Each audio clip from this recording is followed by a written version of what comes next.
I want to speak to you today not merely with words, but with a trembling heart that knows the weight of what is being revealed. You see, not all prayers are soft whispers of peace. Not all psalms are gentle streams of comfort. Some psalms are weapons heaven-forged, spirit-filled, fire-breathing weapons of divine warfare. And among them, there is one so spiritually potent, so deeply drenched in the righteousness of God's vengeance and protection, that no enemy, whether flesh or spirit, can stand when it is spoken with faith. This is not just a prayer, it is a sword unsheathed in the hands of the righteous. This psalm is not for the faint of heart. It is for those who walk through the valley of the shadow of death and refuse to bow their head in fear. It is for those who are persecuted without cause, betrayed without reason, hunted in the spirit, and pressed on every side. It is for the ones who know that the battle is not merely against flesh and blood, but against principalities, powers, and rulers of darkness in high places.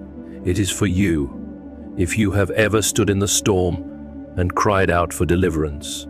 It is for you, if you have ever been attacked unjustly, slandered by tongues sharpened like swords, surrounded by darkness while holding on to the last flicker of holy hope. This is not an ordinary psalm. This is Psalm chapter 35. Yes, Psalm chapter 35, the psalm of holy warfare, the psalm of spiritual resistance, the psalm that calls upon God as the divine warrior to rise and fight on your behalf. It begins not with timid reverence, but with a thunderous plea. Contend, O Lord, with those who contend with me. Fight against those who fight against me. There is nothing hidden here. It is not subtle. It is an invocation of divine justice against wickedness. It is a cry for heaven to step into the battlefield of your life. Let me tell you something when you pray. Psalm chapter 35. The heavens listen. The angels draw their swords. The spirits of darkness tremble, because this psalm is not a passive lament. It is an activation. It is the calling forth of God's heavenly army to descend with precision and with fire. And the enemy, be it spiritual adversaries, demonic influences, or unjust men, cannot bear its force. C.S. Lewis once wrote, "There is a kind of happiness and wonder that makes you serious. It is too good to waste on jokes." This psalm carries that kind of seriousness, a joy rooted in justice, a peace that comes only after the war has been fought and won, a sacred assurance that God Himself will rise as a warrior for those who walk in righteousness. You may have heard the enemy whisper that you are alone. You may have been surrounded by betrayals that broke you. But Psalm chapter 35 is a divine contradiction to every lie hell has ever spoken over your life. When you begin to declare this psalm, you are not just reading ancient words, you are stepping into a dimension of heavenly legal warfare, where the judge of all the earth takes your case, where the host of heaven marches into your battle, and where your enemies, no matter how strong, no matter how hidden, cannot withstand the judgment that is coming upon them. This is only the beginning. I will now go deeper into the mysteries hidden within each verse of Psalm chapter 35. But for now, understand this. When you pray this psalm, you are not begging God, you are standing in covenant with the Lord of hosts. The same God who split the Red Sea, who silenced lions, who caused fire to fall from heaven. This is your inheritance as a child of God. So if you are under attack, if the warfare in your life is suffocating, if injustice has become your portion, prepare your heart. What I am about to share with you could change the spiritual climate around you. You will not walk out of this battle the same. Let the war psalm begin. We now enter the fire-lit doorway of Psalm chapter 35 verse by verse, and each word ignites like thunder rolling across the heavens. We begin with this explosive cry of the soul, "Contend, O Lord, with those who contend with me. Fight against those who fight against me." These are not polite words. These are not whispered prayers for comfort. These are cries of battle, uttered in desperation, yes, but not in weakness. They are forged from the heat of betrayal, oppression, and injustice. This is not a psalm spoken from the mountaintop of ease, but from the battlefield, when the soul is under siege and the heart pleads with the Almighty to rise as a defender. What kind of God do we serve, that we dare cry out for him to contend? Not a passive observer, not a distant creator, but a God who wears armor, a God who draws his sword, a God who contends. This word contend in Hebrew, rib, is a legal term. It refers to arguing a case in court, to taking up legal dispute on someone's behalf.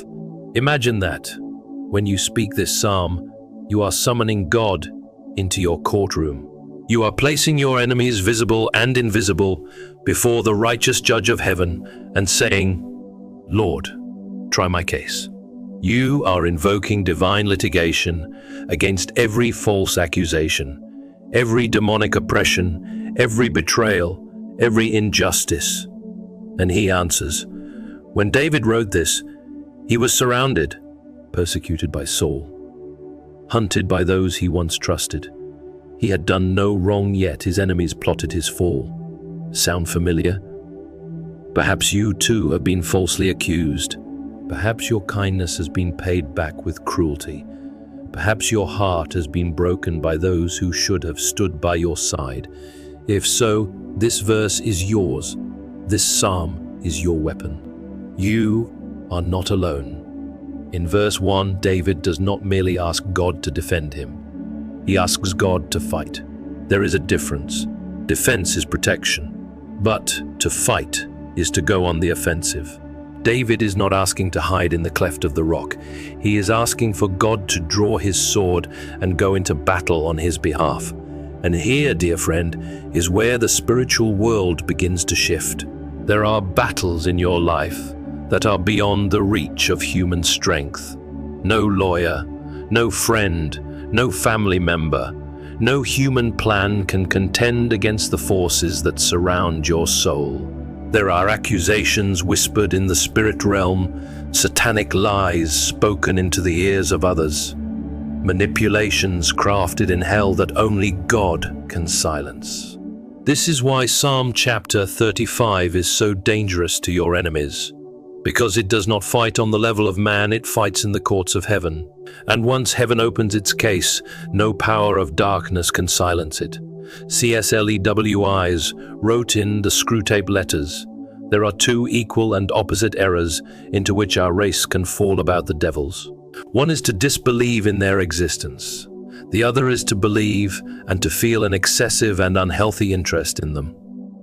Psalm 35 walks the middle ground. It does not obsess over the enemy, it calls on God to deal with them. It does not try to take revenge, it hands the matter over to the only one who is holy enough, righteous enough, and wise enough to fight justly. You see, when you pray verse 1, you are not giving yourself over to bitterness or rage. You are not seeking to strike back with your own hand. You are invoking divine justice. And justice is not cruelty. It is restoration. It is righteousness re-established. It is peace recovered through battle. So pray it with authority. Speak it not as a beggar, but as a child of the King. Contend, O Lord, with those who contend with me. Fight against those who fight against me. You are not alone in this war. Your cry has reached the ears of the commander of heaven's armies. The advocate has taken your case. The judge has entered the courtroom. The sword is drawn. And for your enemies, those who operate in darkness, those who take pleasure in your downfall, this is the moment they cannot withstand. This is the cry that shakes the spiritual realm. Can you imagine it? Can you see it with the eyes of your soul? The Almighty, eternal, infinite, glorious in holiness, reaches for his armor, not for ceremony, not for display, but for war. The God of Abraham, the God of Isaac, the God of Jacob, the God who thundered from Sinai, who split the Red Sea, who silenced lions in their den and quenched the flames of Babylon. He reaches for his shield and his buckler, and he rises to stand by your side. Take hold of shield and buckler, and stand up for my help. This is not poetry alone. This is not metaphor wrapped in pretty verse. This is revelation. This is spiritual reality laid bare. David is not imagining a myth, he is invoking a mystery. When you speak this psalm, you are not calling on your own strength. You are not saying, "Let me stand and defend myself." No, you are crying out, "Lord, take up your weapons. Come to my defense. You stand up for me." What man can stand against a God who arms himself? Let us look closely at these weapons David names. The shield in Hebrew, Magen, was the large, body-covering protection carried into battle. It is the emblem of defense, of refuge, of total covering. When God holds his shield over you, nothing passes through. No curse, no lie, no weapon forged in darkness can penetrate what the Lord shields. But David does not stop there. He says, "Take hold of buckler," in Hebrew, tzinah, which refers to a smaller, round shield used for maneuverability and close combat. This is intimate warfare. This is not just God protecting you from afar. This is the image of a God who draws near, who moves with precision, who guards you in the close quarters battle. Where the enemy whispers lies into your thoughts, where depression seeks to take root, where anxiety clenches your chest, that is where the buckler is drawn.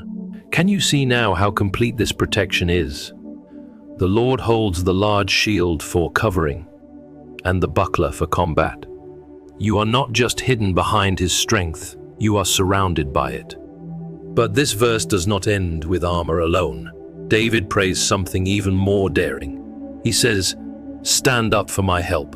What boldness, what childlike faith, what trembling awe should fill your heart as you say those words. Stand up, O God. Don't just watch. Don't just listen. Rise, intervene, act on my behalf. Do you realize what you are asking when you pray this? You are asking the God of heaven to stand, not because he is forced, not because he is bound, but because his covenant love moves him. You are invoking the one who never slumbers nor sleeps, yet who rises in battle when his child is in distress. This is the same God who stood with Stephen as he was stoned. The heavens opened and Stephen saw Jesus standing at the right hand of God. Normally, Scripture says, he is seated. But when a faithful servant faces the cruelty of this world, the King of Kings stands. This is no small thing. This is not casual theology. This is warfare by invitation. When you pray Psalm chapter 35 verse 2, you are summoning heaven's courtroom and heaven's army. You are saying, God, this battle is not mine. I do not fight with flesh and blood. I do not rely on cunning or revenge or the power of men. I rely on you. I ask you to stand up and fight for me. Let me tell you, your enemies, the ones that laugh at your prayers and mock your pain, they do not laugh when God stands. They do not mock when the shield of the Almighty is raised. The demonic spirits that influence people to betray you, the forces of wickedness that operate through envy, slander, gossip, manipulation, they tremble at the shield and buckler of God. C.S. Lewis once wrote in Mere Christianity, "Enemy-occupied territory, that is what this world is. And in this occupied land, you need a defender who knows every weapon of the enemy and who is unshakable in his power. That defender is your God." So the next time you are falsely accused, the next time a wave of fear or confusion tries to drown you, the next time you feel like darkness is pressing in from every side, lift your voice and pray with fierce confidence. Take hold of shield and buckler and stand up for my help. He will rise. He will fight. He will cover you. And your enemies, spiritual or human, cannot withstand the one who stands for you. Psalm chapter 35 verse 3, draw out also the spear, and stop the way against them that persecute me. Say unto my soul, I am thy salvation. This is not the language of politeness. This is not the tone of a gentle petition or quiet reflection. This is the outcry of a soul in holy desperation, a soul under siege, calling down divine intervention in its most violent and victorious form. Draw out also the spear. Do you see it, my friend? Do you feel the trembling weight of that request? This is not David asking for a gentle touch or a distant favor. This is David crying out to the living God to unsheath his spear, to take up the long, pointed weapon, used not for defense, but for offensive war. It is the weapon of pursuit, of penetration, of piercing through the ranks of the enemy. The sword may be for close battle, but the spear is for striking from a distance, cutting down the foe before they even reach you. This is not David fighting back. This is David asking God to fight not gently, but with ferocity. Draw out also the spear, he prays. In other words, Lord, take this battle into your own hands, pierce through the enemy lines, interrupt their plans, disrupt their schemes, cut off their access to me, and then look at the next phrase, burning with urgency, stop the way against them that persecute me. This is not just poetic expression, it is spiritual command. David is crying out for God to block the path of his pursuers, to stand in the road, weapon in hand, like a divine warrior king, barring the way forward. The Hebrew verb here, saga, means to shut off, to close up, to restrain. David is not merely asking for escape. He is asking for divine obstruction, that the plans of the enemy would be locked, sealed, and silenced. That God himself would say, no further, not one more step toward my servant. You shall go no farther. It is a scene of confrontation, of cosmic authority. And now, the most intimate cry, say unto my soul, I am thy salvation. Oh, how many times we pray for external deliverance, but we neglect the inner cry of the soul. David, in his wisdom, understood, no amount of outer protection can calm a tormented soul unless the voice of God speaks within. That is why David doesn't stop at the spear. He doesn't stop at divine blockage. He goes deeper into the sacred inner chambers of the Spirit, and he pleads for a whisper from heaven. Speak, Lord. Speak into my soul. Tell me you are my salvation. Why? Because when the soul is assaulted by fear, by betrayal, by spiritual pressure, what it needs more than anything is the voice of God. Say unto my soul, not to my enemies, not to my accusers, not to the crowd, to me. You see, friend, the victory is not complete until your soul knows it, until your inner world aligns with divine truth, until the still, small voice of the Lord breaks through the noise of torment and declares, I am your salvation. Let me tell you something deeply spiritual. When the Lord speaks that word into your soul, something happens that no demon can reverse. When he says, I am your salvation, your identity is sealed. Your destiny is protected. Your enemies may still shout, the storm may still rage, but you are unshaken. Why? Because your soul has heard the word of the Lord. That is the essence of this dangerous psalm. It's not just a cry for vengeance. It is a plea for the God of glory to enter the battle, block the enemy, and calm the soul. C.S. Lewis once said in The Weight of Glory, he who has God and everything else has no more than he who has God only. That is what David understood. If the enemies were stopped but his soul remained afraid, the battle would not truly be won. But if the Lord said, I am your salvation, then even in the shadow of death, even in the presence of betrayal, even when the wolves circled, he would be safe. This verse is the turning point of Psalm chapter 35. It is where prayer becomes battle. It is where words become weapons. It is where the soul is claimed by God and the enemy is barred from access. So when you feel pursued by fear, by voices, by injustice, do not just pray vaguely. Be specific. Be bold. Stand like David, look to heaven and cry, "Draw out also the spear, O Lord. Stop the way of those who persecute me, and speak to my soul, say, I am your salvation." When that happens, no enemy seen or unseen can withstand it. They will fall, not just because you fought hard, but because the spear of the Lord was drawn, and his voice thundered into your soul. Psalm chapter 35, verses 4-6. Let them be confounded and put to shame that seek after my soul. Let them be turned back and brought to confusion that devise my hurt. Let them be as chaff before the wind, and let the angel of the Lord chase them. Let their way be dark and slippery, and let the angel of the Lord persecute them. Now we enter a passage soaked in the language of divine retribution, a call to heavenly justice against those who prey upon the soul of the righteous. These are not words of passive resignation. They are not the murmurings of a victim hoping for sympathy. No, these are the battle cries of a soul that knows it has been targeted by evil and is calling upon the Lord of hosts to shake the foundations of every wicked plan set against it. Let them be confounded and put to shame that seek after my soul. This is no ordinary frustration David is voicing. This is spiritual warfare against those who seek to assassinate the soul, your identity, your joy, your peace, your connection to God.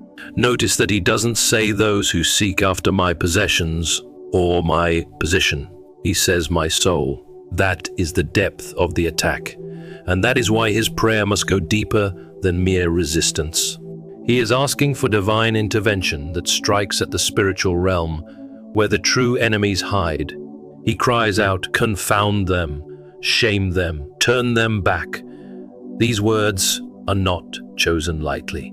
Confound implies a disorientation so deep that the enemy can no longer discern their path. Shame points to a public reversal, a stripping away of pride, an exposure of their intentions before all. To be turned back means their momentum is broken. Their forward march is stopped by the hand of God. And brought to confusion is to fall into chaos, unable to hold together the web of deceit they have spun.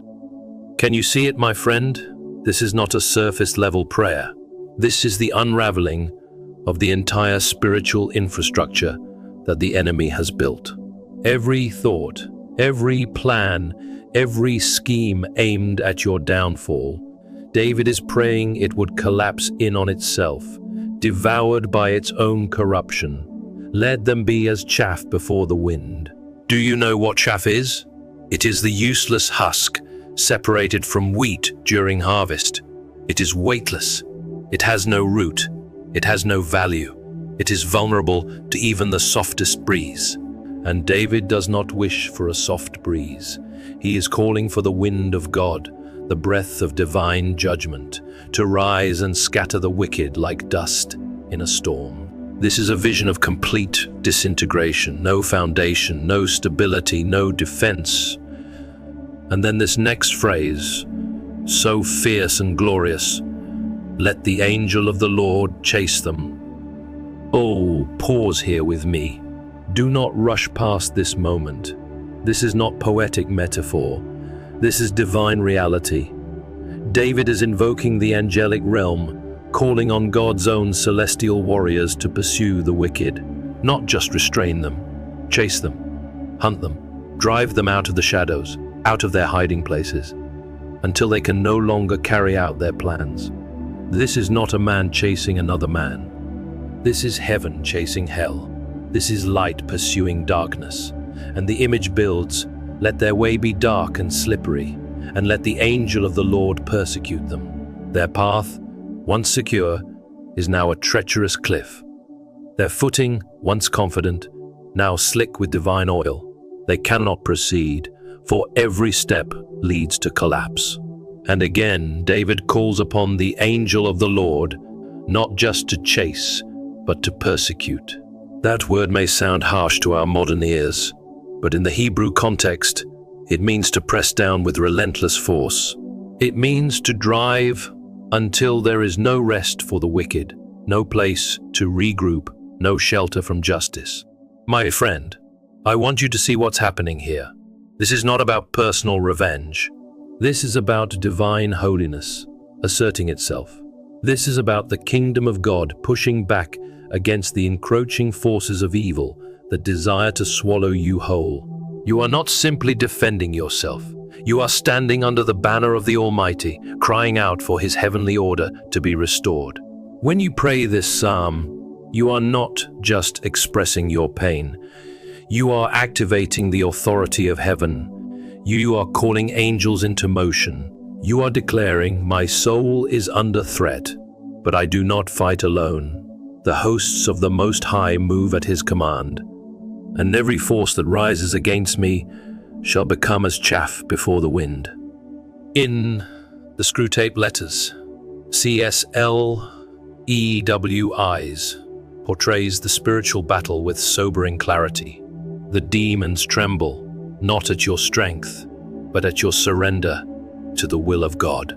When you pray like David, you are not fighting for victory, you are fighting from victory, in alignment with the one whose voice commands the storm and whose angel chases the foe through darkness.